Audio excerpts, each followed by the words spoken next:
Hello, I am back. मेरे YouTube channel में आपका स्वागत है। आज हम लोग बात कर रहे हैं जीके ट्रिक। कहने का मतलब हड़प्पा सभ्यता के स्थल एवं उनसे संबंधित कुछ नदियाँ जो प्रतियोगिता परीक्षा में अक्सर पूछे जाते हैं। तो इस ट्रिक के माध्यम से आप जान सकते हैं कि हड़प्पा सभ्यता के कौन से स्थल किस नदी के किनारे स्थित है। तो उसके लिए एक छोटा सा शॉर्ट का ट्रिक बनाया है। उसमें लिखा है, लोभी मौसी का हरा कंघा रमा ने ले लिया तो रोश में आ गई और बस से कुचल दिया। यहाँ लाल डॉट देख रहे हैं, उन्हीं को ही लेना है। लोभी, तो लो से हो गया लोथल और भी से हो गया भोगवा।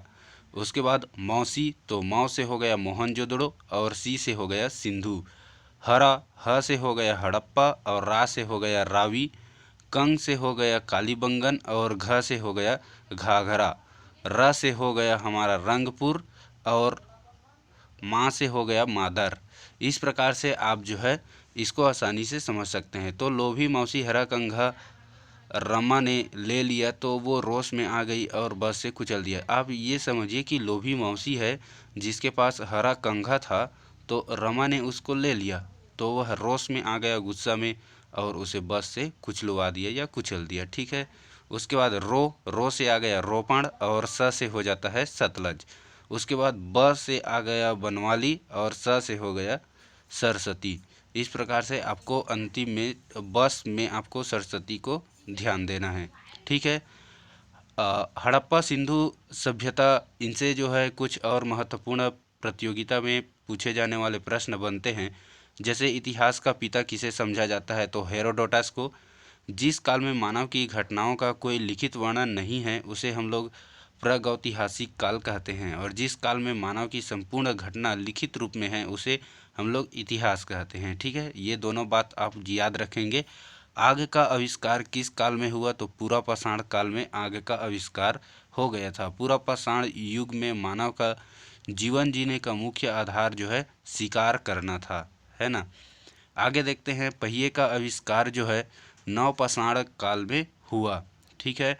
हड़प्पा सभ्यता का प्राचीन नाम कौन सा है, तो सिंधु घाटी की सभ्यता के नाम से इसको जाना जाता है।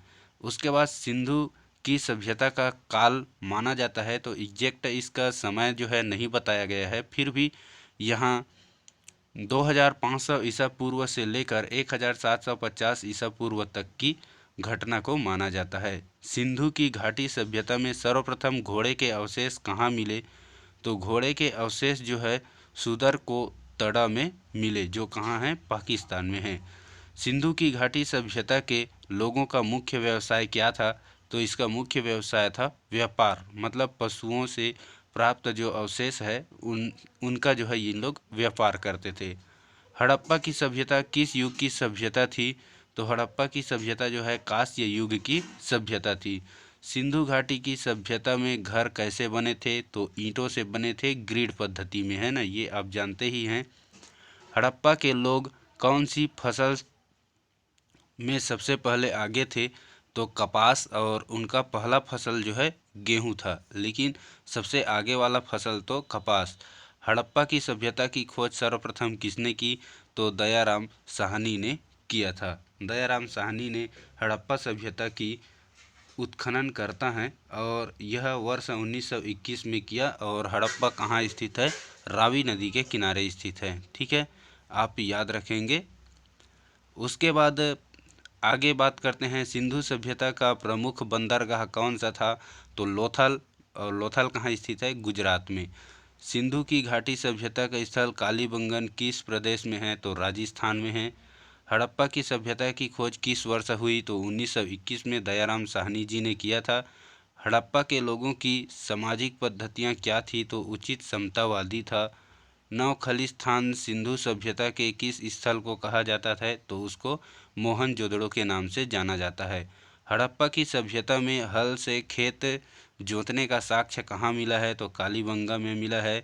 सैंधव सभ्यता की ईंटों का अलंकरण किस स्थान से प्राप्त हुआ है, तो कालीबंगा से प्राप्त हुआ है। कंटिन्यू में देखते हैं, सिंधु की सभ्यता में एक बड़ा स्नानागार मिला है, वह कहाँ स्थित है, तो मोहनजोदड़ो में स्थित है। आप याद रखेंगे। सिंधु सभ्यता की मुद्रा पर किस देवता का चित्र अंकित है, तो आग शिव एक देवता है, उनका चित्र अंकित है। और मोहनजोदड़ो को एक अन्य नाम से जाना जाता है, तो वह नाम है मृतकों का टीला। सैंधव स्थलों के उत्खनन से प्राप्त मोहरों पर किस पशु का प्रकीर्णन सर्वाधिक हुआ है, तो वह है बैल। सिंधु सभ्यता का कौन सा स्थान भारत में स्थित है, तो लोथल। भारत में खोजा गया सबसे पहला पुराना शहर कौन सा है, तो वह है हड़प्पा। आगे बात करते हैं, भारत में चांदी की उपलब्धता के साक्ष्य कहाँ मिले हैं, तो हड़प्पा की संस्कृति में मिले हैं। मांड किस नदी पर स्थित है, तो चिनाब नदी पर मांड जो है स्थित है। हड़प्पा की सभ्यता का प्रमुख स्थल रोपण किस नदी पर स्थित है, तो सतलज नदी पर स्थित है, आपको याद रखना है।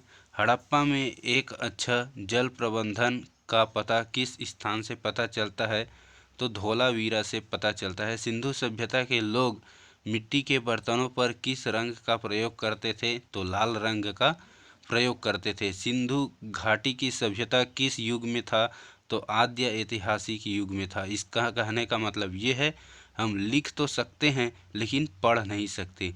सिंधु घाटी की सभ्यता की खोज में जिन दो भारतीय लोगों के नाम जुड़े हैं वो कौन हैं, तो दयाराम साहनी जी हैं और जो है R.D. बनर्जी। सिंधु घाटी की सभ्यता में प्रमुख फसल कौन सी थी, तो जौ और गेहूं थी। हड़प्पा की समकालीन सभ्यता रंगपुर कहाँ स्थित है, तो सौराष्ट्र में स्थित है। हड़प्पा और मोहनजोदड़ो की खुदाई किसने करवाई थी, तो सर जॉनसन मार्शल ने करवाया था। और सिंधु सभ्यता के लोग सबसे अधिक किस देवता में विश्वास रखते थे, तो मातृशक्ति इनका देवता था, उसमें विश्वास रखते थे। हड़प्पा की सभ्यता में मोहरें किससे बनी थी, तो सेल खड़ी से बनी थी, एक पौधा है। किस स्थान से नृत्य करती मुद्रा वाली स्त्री का कांस्य मूर्ति प्राप्त हुआ है, तो वह मोहनजोदड़ो से मिला है। और सबसे बड़ा स्नानागार भी मोहनजोदड़ो में ही स्थित है। मोहनजोदड़ो इस समय कहाँ स्थित है, तो सिंध पाकिस्तान में स्थित है। हड़प्पा वासियों ने सर्वप्रथम किस धातु का प्रयोग किया, तो तांबा का सर्वप्रथम उपयोग किया। स्वतंत्रता के बाद भारत में हड़प्पा के युग के स्थानों की खोज सबसे अधिक किस राज्य में हुआ, तो गुजरात में हुआ। हड़प्पा के निवासी किस धातु से परिचित नहीं थे, तो लोहा से इन लोग परिचित नहीं थे। हड़प्पा की सभ्यता किस युग की सभ्यता थी, तो ताम्र युग की। हड़प्पा की प्रमुख नगर कालीबंगन किस राज्य में स्थित है, तो राजस्थान में स्थित है। हड़प्पा के निवासी किस खेल में रुचि रखते थे, तो शतरंज। हड़प्पा के किस नगर को सिंध का बाग कहा जाता है, तो मोहनजोदड़ो को। और मोहनजोदड़ो का शाब्दिक अर्थ होता है मृतकों का टीला। यह आप जो है याद रखेंगे। हड़प्पा के निवासी घरों एवं नगरों के विन्यास किस पद्धति को अपनाते थे, तो ग्रिड पद्धति को अपनाते थे। आज के लिए बस इतना ही। ओके, थैंक यू, जय हिंद।